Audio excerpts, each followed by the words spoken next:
I remember the day I met Alex like it was yesterday. I was at this little dive cafe, minding my own business, sipping on the cheapest coffee they had, trying to make sense of my scattered thoughts and plans. That's when he walked in, like a scene straight out of a movie. Except there were no dramatic lights or music, just the sound of the bell above the door, and the smell of stale coffee mixed with his aftershave. "Is this seat taken?" he asked, pointing to the chair across from me, with a smile that could knock you off your feet. "Looks free to me," I replied, trying to sound cool and not at all flustered by his sudden appearance. We started talking, and damn, it was like we were cut from the same cloth. He was into all the junk I was, from binge watching the same trashy series to arguing about the best pizza topping. "It's pineapple. Fight me." Fast forward a bit, and we're dating, not just casual meetups, but the real deal. It felt like I'd known him my whole life, and before we knew it, we were talking about getting hitched. That's when the drama started. His parents, let me tell you, were something else. The first time I met them, it was like walking into a lion's den wearing a meat dress. They had this way of smiling while sizing you up, like they were deciding whether you were worth their time or not. "So, you're the girl Alex can't stop yapping about," his mom said, her voice dripping with something that was definitely not warmth. "Guilty as charged," I shot back, trying not to let her see she got to me. They laid down the law pretty quick, telling us we needed to sign a prenup. Now, I ain't no gold digger, and I sure as hell don't need anyone's money, but that rubbed me the wrong way. "I'll sign your prenup," I told them, "but I've got one condition. If one of us cheats, the cheater pays up 100 grand. Alex looked like I'd slapped him with a fish. "Babe, I'd never cheat on you," he said, all wide-eyed and serious. Yeah, well, my ex said the same thing before I caught him with his pants down. Literally. So it's this or nothing. He agreed, and his parents did too, though they looked like they'd swallowed lemons. We thought that was the end of it, but boy, were we wrong. One evening, we were cuddled up on the couch, a tradition we had started since moving in together. We had this old rickety couch that we swore we'd replace, but never did because somehow it had become our spot. The TV was on, but we weren't watching. We were too busy making plans for a trip to Italy we knew we couldn't afford, but were determined to make happen. "Alex, think about it. The food, the wine, the art. We have to go," I said, my eyes sparkling with excitement. "Emily, babe, you had me at food.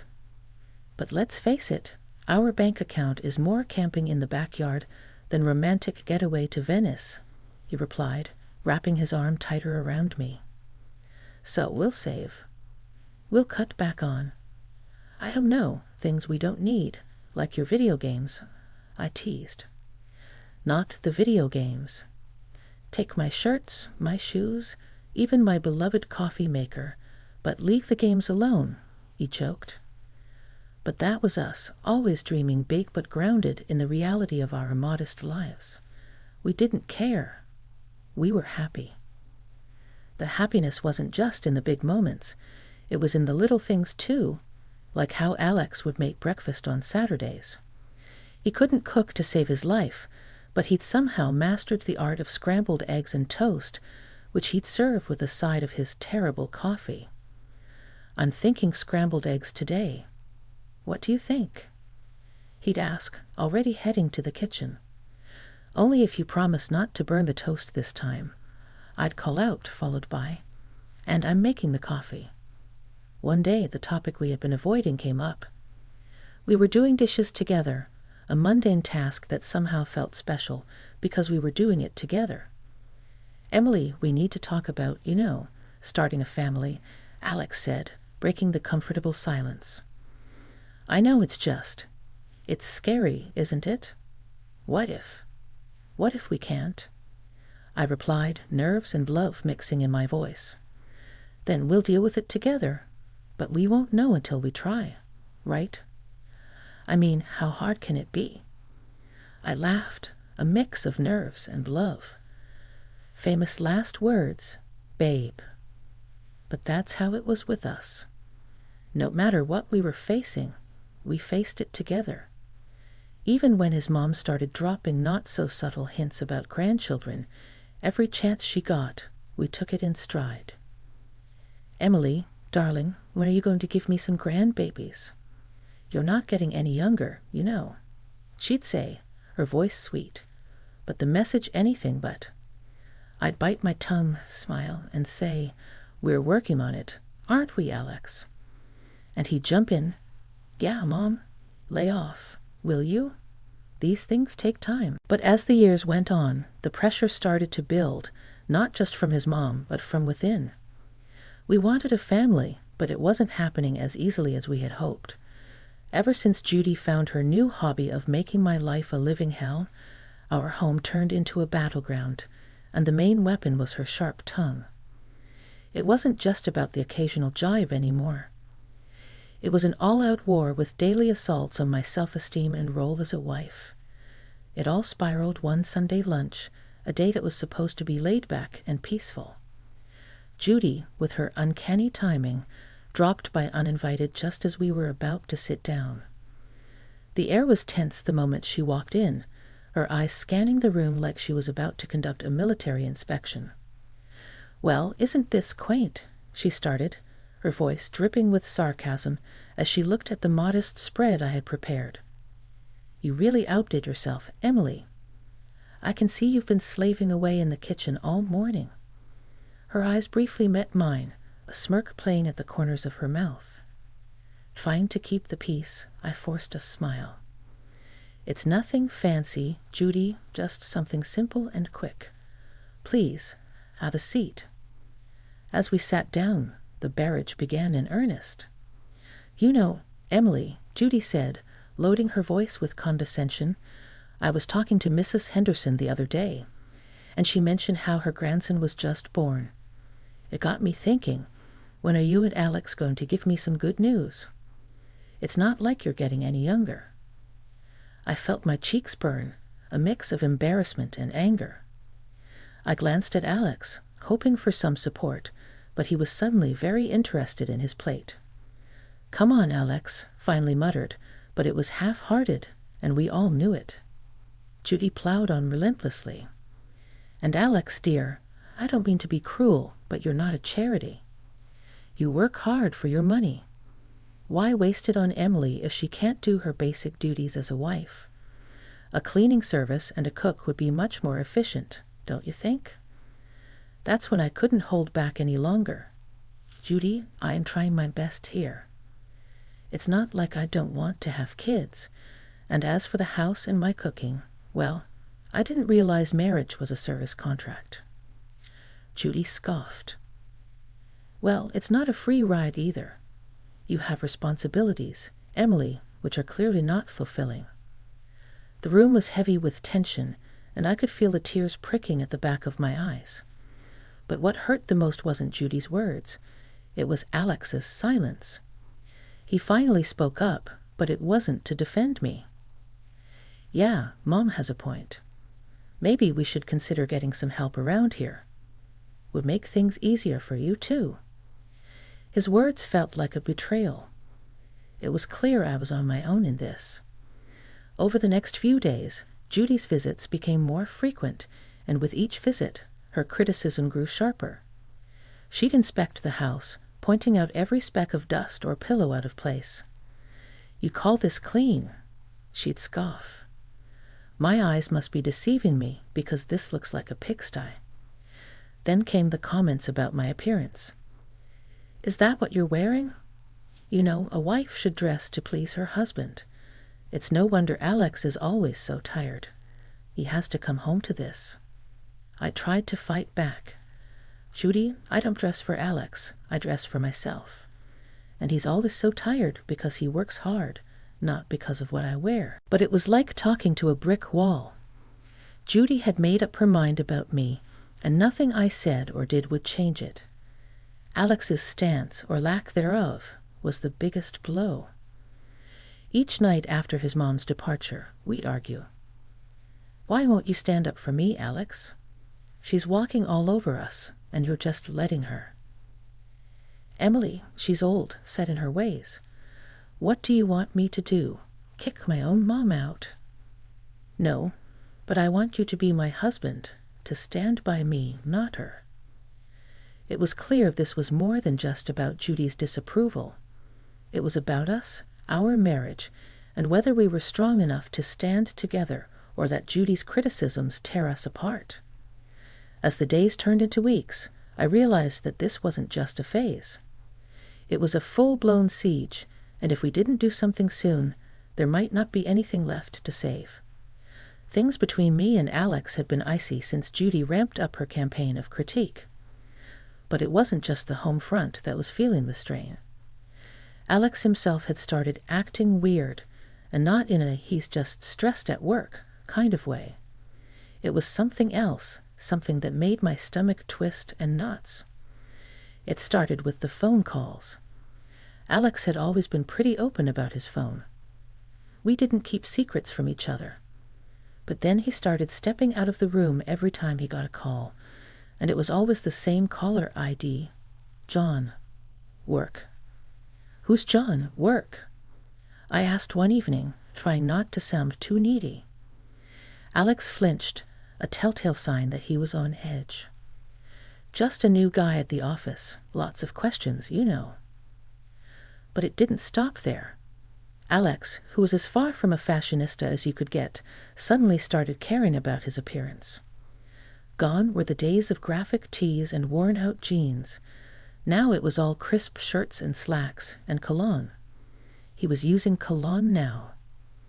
Since when did he care about smelling like a department store? "What's with the new look?" I asked one morning, watching him comb his hair in a way I'd never seen before. He just smirked a little too quickly. Just felt like changing things up. No harm in that, right? And the late nights at work, they were becoming a regular thing. "Another long one, babe," I texted, trying not to sound too needy. "Sorry, this project is killing me." "Won't be late, I promise." He'd text back. But the clock would tick well past midnight before I heard his keys in the door. I tried to shake the feeling that something was off, but it clung to me like a shadow. That's when I decided to hire a private detective. It felt like something out of a bad TV show. But I had to know for sure. The evidence came in a plain brown envelope, the contents as damning as they were heartbreaking. Photos of Alex with another woman, their intimacy undeniable, captured and frozen moments that shattered our years together. But it was the recording that cut the deepest, their conversations filled with endearments and plans, leaving no room for doubt. They were in love, or at least he was with her. I sat there, the evidence spread out in front of me, a cold realization settling in. This was it. This was the proof that could anchor me in a stormy divorce, should it come to that. Photos that caught moments stolen from our life together, and words that betrayed every "I love you" he had ever whispered in my ear. But I kept it all a secret, a painful burden I chose to carry alone. I wasn't ready to confront him, not yet. I needed a plan, a way to navigate the wreckage of our marriage with my dignity intact. The following days were a blur. Alex continued his charade, and I played along, the perfect wife with a smile plastered on my face and a heart breaking silently. Our conversations became a dance around the truth, each word measured, every laugh forced. "Everything okay, Em?" Alex would ask, his concern seemingly genuine. "Yeah, just tired, you know. Work's been crazy." I'd reply, the lie tasting bitter on my tongue. It was just another mundane day, or so I thought, until I stumbled upon a conversation that would change everything. There I was, passing by the slightly ajar door to Alex's office when their voices caught my attention. It was Alex and his mother, Judy, and they weren't just chit-chatting. The tone was serious, heavy with intent. "I'm telling you, Mom, I can't do this anymore." It's not just about the kids. I've lost all feeling for Emily. It's like we're roommates, not husband and wife." Alex's voice, strained and tired, floated through the gap. Judy's voice, ever so sharp, replied, "Well, of course, you feel that way. She's not given you a child, and let's be honest, what else has she brought to this marriage? But let's not be hasty. My 70th birthday is coming up, and we wouldn't want to miss out on a generous gift from her, now would we?" The cynicism in her voice was like a knife twisting in my gut. They were plotting against me, using me until they deemed it convenient to throw me aside. And after we get a nice expensive gift, we can kick her to the curb, right? Alex said, his voice cold and calculating.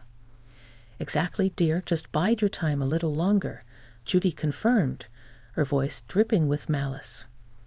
I stood there, rooted to the spot, a mix of shock and anger boiling inside me. They were planning my exit from this family as casually as one would plan a grocery list.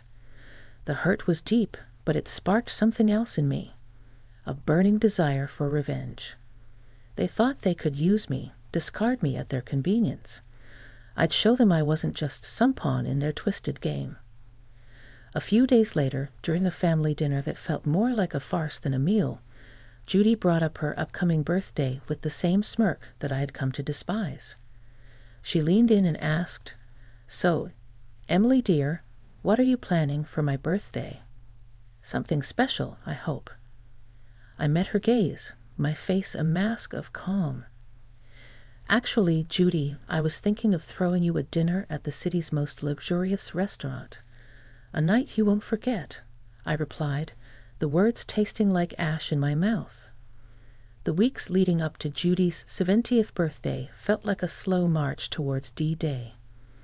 Every smirk from her, every indifferent shrug from Alex, fueled.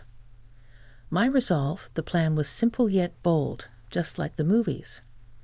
Host a lavish dinner at the city's most luxurious restaurant under the guise of a loving gesture, then drop the bombshell. But like any good plot, the devil was in the details. The night before the party, the tension at home was palpable. Alex, oblivious to the storm brewing, was casually lounging on the couch, scrolling through his phone. "Everything set for tomorrow?" he asked, not looking up. "Oh, you could say that," I replied, my tone belied the turmoil inside.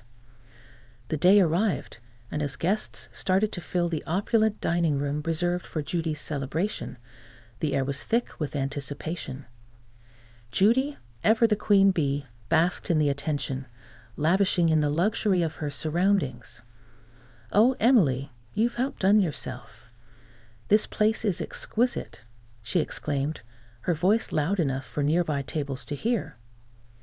As we all settled in, the meal proceeded with the kind of forced mirth that comes with such family gatherings. Laughs were shared, stories exchanged, and then, as the dessert plates were cleared away, the waiter approached with the final act of the evening, the bill. He leaned in discreetly, informing us the dinner cost was $33,000. Without missing a beat, I handed over my card, the gesture unnoticed by most. It was then Alex, with a smirk that didn't reach his eyes, decided to drop his bombshell. "Emily, I think it's time everyone knew. I'm tired of this, of us. I want a divorce." The words hung in the air, a toxic cloud that seemed to suffocate all other noise in the room. Before I could even process the full weight of his statement, Judy piped up, her voice sharp and unforgiving. "Well then, since that's out in the open, I think it's best you leave, Emily. We're celebrating family tonight, and well, you're no longer part of it." The room went deadly silent. Every eye was on me, waiting to see how I'd crumble. But I didn't. With a calm I didn't feel, I stood, nodded, and walked out without a word.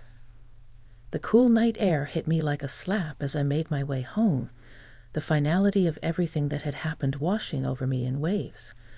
By the time I reached his apartment, a plan formed. I packed my essentials, the numbness giving way to a cold resolve.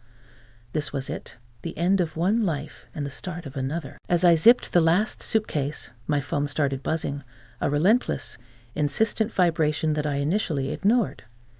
Curiosity, however, got the better of me.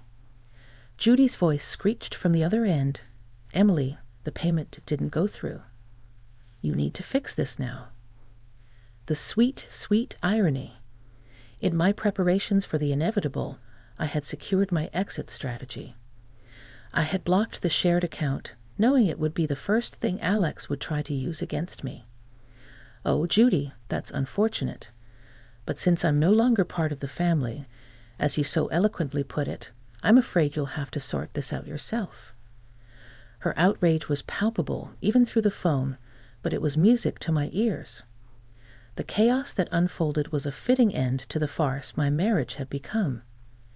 Reports came through the grapevine of the restaurant staff demanding payment, of Judy's escalating tantrums, and eventually the arrival of the police to calm the storm she had become. In the end, it was Alex and his relatives who had to pull together the money to settle the bill, a poetic justice for the betrayal and humiliation they had subjected me to.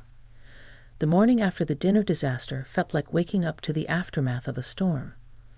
I had my plan, my resolve, and a set of divorce papers in my hand as I made my way back to what used to be our shared home for the last time.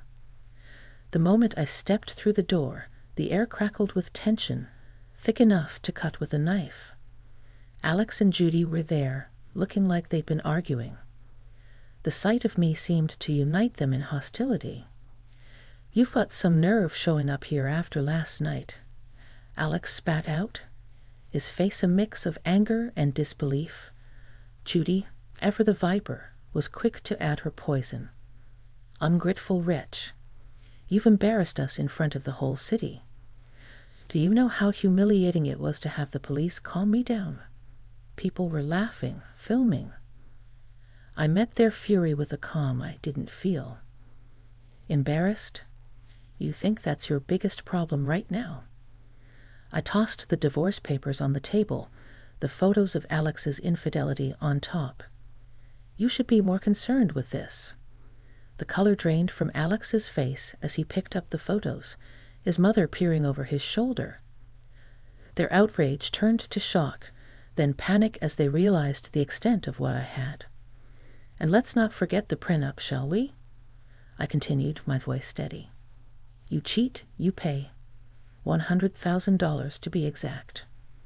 Judy's face twisted into a snarl. "You wouldn't dare. You can't do this to us." "Oh, but I can and I will." My tone was cold, final. Alex, the reality of the situation finally dawning on him, switched tactics. "Please, let's talk about this. We can fix it." I couldn't help but laugh, bitter and hard. "Fix it? You think you can just undo everything with a few words?" "No, Alex, it's done." Judy, ever the manipulator, tried to soften her approach, her voice dripping with false concern. "Emily, darling, think about what you're doing. This will ruin us." "That ship has sailed, Judy. You should have thought about that before." The begging turned to pleading, their words a desperate scramble to salvage what they could. But my mind was made up. I was done being the victim, done with their lies and manipulations. In the end, Alex had no choice but to borrow the money from his parents to pay me. As I left that house for the last time, check in hand, I felt a weight lift off my shoulders. After everything went down, I used the payout from Alex to put a down payment on a small but cozy place of my own. It's funny, you know, how much peace you can find in the walls of a place that's just yours, where every nook feels like a sanctuary from the chaos of the past. Life's quieter now, and I like it that way. I've got a job that keeps me busy neighbors who nod and smile, and a little garden that's all mine to tend to. But every once in a while, the grapevine tosses a juicy bit my way about Alex and Judy. Just the other day, I was grabbing coffee from the corner spot where locals hang, and I bumped into someone from the old neighborhood. After the usual pleasantries, they leaned in, voice dropping to a conspiratorial whisper. "Hey, have you heard about the latest drama with your ex and his mom?" they asked, eyes gleaming with the thrill of gossip. I couldn't help but raise an eyebrow, a mix of curiosity and detachment taking hold. "Can't say that I have." "Do tell." Well, they started, clearly savoring the moment. "It seems Judy's not too pleased with Alex's new girlfriend. Word is they're at it like cats and dogs. Makes your situation look like a walk in the park." The conversation moved on, but as I walked away, coffee in hand, I couldn't shake the feeling of utter relief. There was a time when news like that would have sent me spiraling, but now it was just another piece of someone else's story. These days, my biggest concern is whether my tomatoes will ripen before the squirrels get to them, or if I'll ever get the hang of yoga without looking like a newborn deer on ice. Life's simpler, quieter, and infinitely sweeter on this side of chaos.